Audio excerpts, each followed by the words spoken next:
Hey guys, we are here with Lisa Vinson, and her husband Donnie is an assistant coach at North Carolina State. Hey Lisa, how are you doing this morning?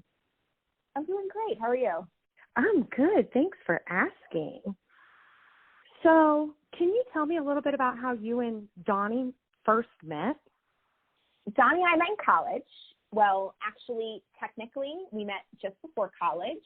We both graduated from Binghamton University, which is actually where Donnie wrestled for Pat Popolizio. We met at freshman orientation, which was over the summer, and he was the first student I think I was actually introduced to on campus. And he later told me that I was the first person saw on campus that was another student. My parents and I were in line behind Donnie and his older sister Liz, waiting in line to check in. And Liz and my mother got to talking, and they realized that they grew up in the towns right next to each other. Donnie actually grew up in the town over from where my mother grew up. And so they were chatting. They introduced Donnie and I while we were waiting there in the orientation line. But we didn't start dating then. We started dating later. I actually didn't see him for a few months after that. Okay, talk about a small world that Donnie grew up in the town right next to where your mom grew up. Yeah, my mother was pretty shocked. I think probably more than anyone that connection was there, and it's worked out very nicely for family holidays. My grandmother still lives in that house that my mom grew up in, so we get to hit both families for Christmas, both families for Thanksgiving, as long as it's in upstate New York. That is awesome. Oh, I love that. So could you tell me a little bit about y'all's first official date? Sure. That's an interesting story. So I mentioned that we were both at Binghamton. We were actually in the same program. And so we were in one of those 300-person lectures together, but we didn't realize it. And I'll spare you some of the details, but one day Donnie and a friend decided that they were going to sign in and then take off. And ultimately he ended up in the front of the lecture hall near me. And he realized that we were both in class together, and he had that friend pass me his phone number. And we ended up going to lunch at a dining hall, and we get our food, or I guess I'll say I got my food, and we sit down, and I realized that he only has an apple. That's it. And he tells me that he's saving it for later. So basically he watches me eat. We make awkward conversation. And I think we both left that lunch not entirely sure this was going to work out. So when you say that you guys went to the dining hall, I'm assuming that was the on-campus dining hall, right? Oh, yeah, absolutely. The finest dining hall. I think it was the Hinman Dining Hall, if I'm remembering correctly. Oh, that is hilarious. And you also mentioned that the two of you guys were in the same program. What was y'all's major? We both studied business. We were in the School of Management and both majored in marketing, actually. And so we had a lot of classes together over the course of our college career and spent a lot of time together. That's awesome. So do you think that after y'all's first date that you guys being in the same program and spending a lot of time together from having classes together is kind of what made that first date go further than the first date? Oh, gosh, I don't know. Maybe. I think that I still really liked him. I think that I knew I was going to see him again. I hope he felt the same. I think he felt the same. Well, I would say he clearly did because you guys are happily married now. Yes, and there have been many more awkward moments since, and it's something that I very much appreciate about our relationship. So it was just one of the first of many awkward moments. I love it, though. That is a funny story. And so you said that Donnie only got an apple and he didn't even eat it. He was saving it for later. Can you tell me, I'm assuming that was because he was cutting weight? I assume he was cutting weight. Guess I couldn't have been sure in the moment because I didn't really have a background in wrestling at that point. My high school didn't have a wrestling team. I think we got one my senior year, and I only remember this because I was on the track team, and we didn't have a wrestling room. And I remember the team coming out on the track to practice on the mats that we used for high jump and pole vault and wondering what they were doing over there. But outside of that, I had no experience with wrestling whatsoever. Okay. So can you tell me, since you didn't really have a background in it, and it's kind of crazy to me that your high school didn't have a wrestling team until your senior year, the first aha moment with wrestling when you were like, oh, okay, I like this sport. I can get into this. So I don't know if it was one moment necessarily or if it's a memory of a lot of matches kind of all coming together into one, but I love cheering, and my friends and family have told me that the volume of my voice is a bit on the louder side, and I think I just realized that I fit right in with these fans, and I just have such an appreciation for the hard work and dedication of these athletes. It is just so incredibly impressive to me what they do. So I like that you said your friends and family will tell you that you have a very loud voice when you're cheering.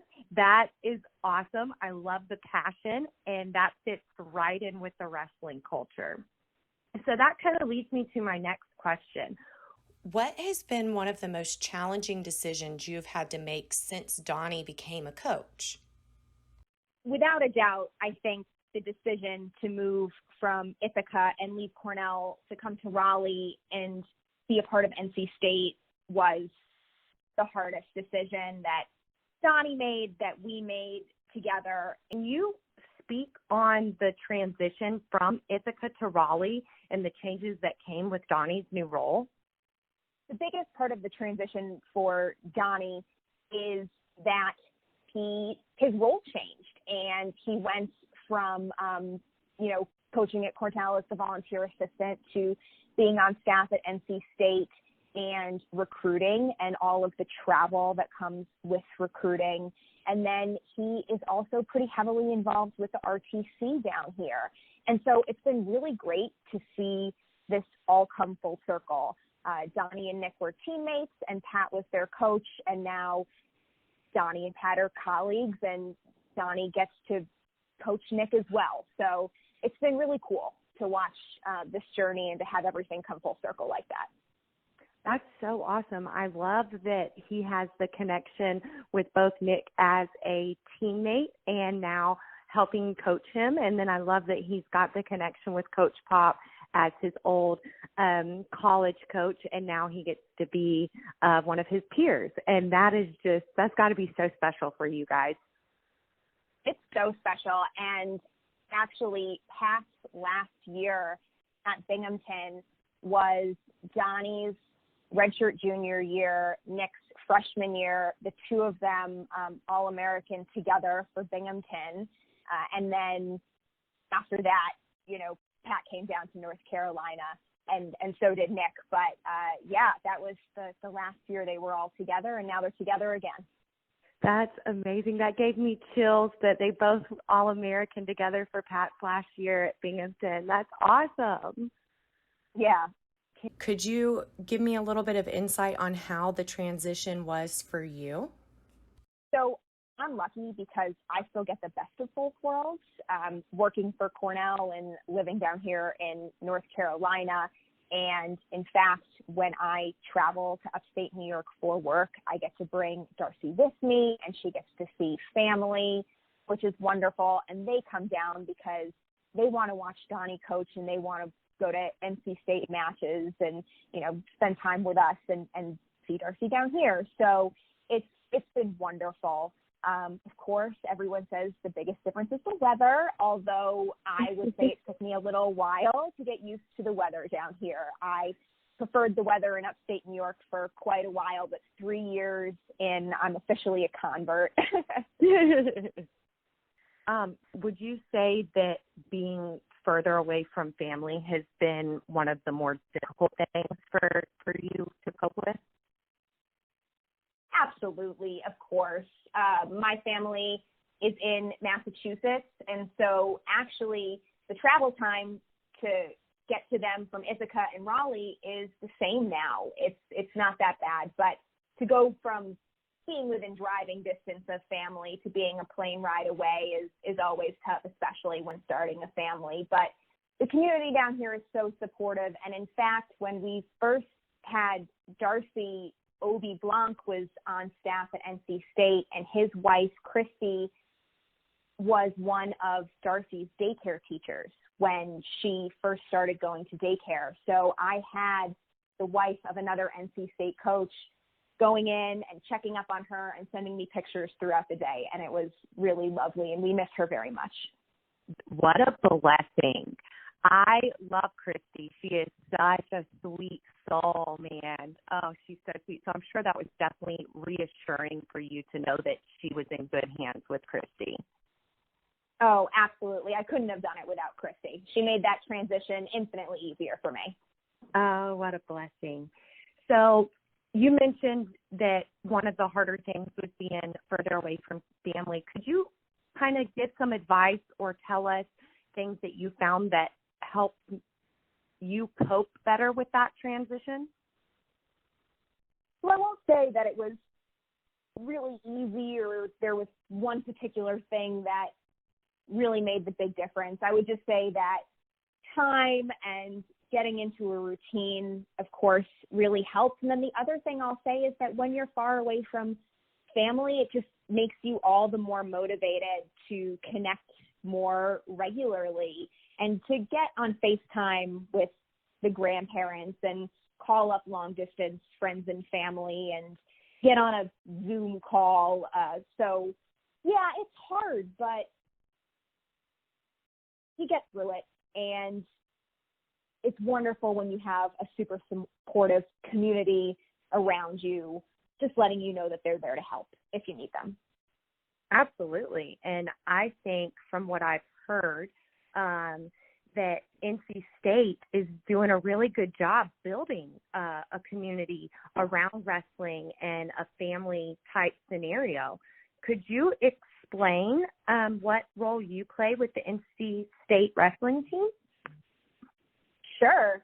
I think it's the best role, actually. I get to be a fan, and being a fan of NC State wrestling is so much fun. And there was definitely a time where I did all of the other things. I hand wrote out all of the brackets at tournaments. I actually think I did that for Pat at BU when I was a college student. I remember Donnie's mother making all of the food for the hospitality room and helping her in that way. But right now my role is to support Donnie so that he can be the best coach that he can be.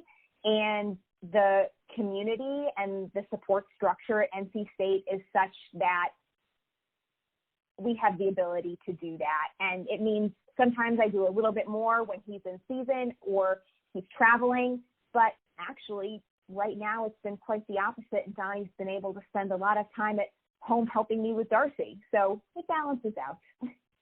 Oh, I love that. And I like that you said you play the best role by being a fan, because that is such a fun role to play, being able to, like you mentioned earlier in the interview, you're very good at being loud and cheering and being passionate. I'm just picturing you now at NC State duels, just screaming your heart out and cheering on the guys as if you were on that mat wrestling with them. What is something about Donnie that most people wouldn't know or don't know?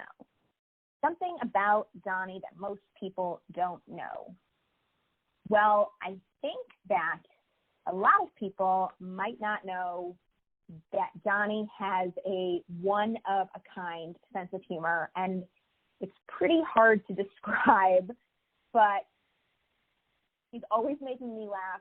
And from being at home in quarantine and listening to him on the Zoom team meetings with all of the guys, it sounds like he's making them laugh too. There is a running segment where Donnie tells his dad joke of the week, and lately he's been posting some videos to YouTube that show off his sense of humor a bit, and so it's the secret is out. But yeah, that's what I would say. I love it. And speaking of Donnie's videos that he's been creating, I saw one that I fell in love with of your daughter, Darty, and it's a workout video of her, and it is the cutest thing. Oh, thank you. Yeah, she is a riot. I love it. It was so awesome. And he actually said in the caption, you know, NC State's newest recruit this year. Women's wrestling has been on the rise even more so, with the NCAA Division I Council releasing a few days ago that The NCAA has added women's wrestling to the emerging sports program. the state of Iowa had over 300 girls at the state tournament this year. And speaking on Darcy's video, how will you guys go about introducing her to the sport of wrestling in her own right, if at all? Yes, I did see that article come out. That's so exciting that the NCAA just added women's wrestling to their list of emerging sports for women. So, yeah, we were really excited to see that. And she's going to try a lot of sports, I imagine, and I'm sure wrestling will be one of them. Of course, she's seeing it now. Before she could walk, she was just mesmerized by the jumbotrons in Reynolds when the boys would wrestle. So I think that naturally she'll probably try it along with a whole bunch of other sports, and we'll see what she likes and support her in whichever direction she wants to go. But I know if it's wrestling, she'll have many, many coaches. Oh, I love that. And I am sure she will have a line of coaches and a huge support team behind her. That is very exciting.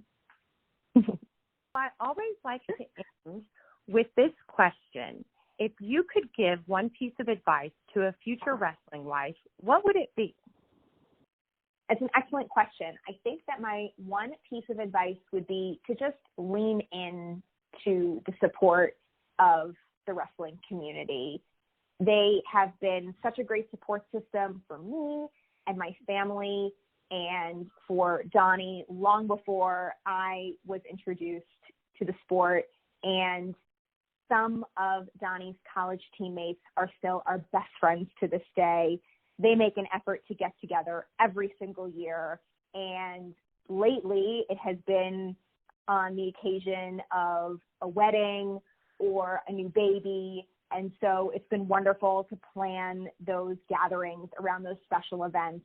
And I know they're going to be lifelong friends. And so I say just embrace the community. I love that. And I love how you use the word lean in. I think that's very imperative. You can't really, you can't be afraid to reach out to your support system in your community. And when you do and you become comfortable with it, it really is life-changing. I agree with you that there's not very many communities out there like it, and it's such a small, tight-knit community that you really, some of the most difficult times leaning into your community, but like you also mentioned, leaning in for the good times too, with the weddings and the new babies, and you can surround yourself with some really amazing people. Absolutely. Well, thank you so much, Lisa. We appreciate you allowing us to interview you. I've thoroughly enjoyed it. Well, thank you, and thank you for having me. It's been a pleasure.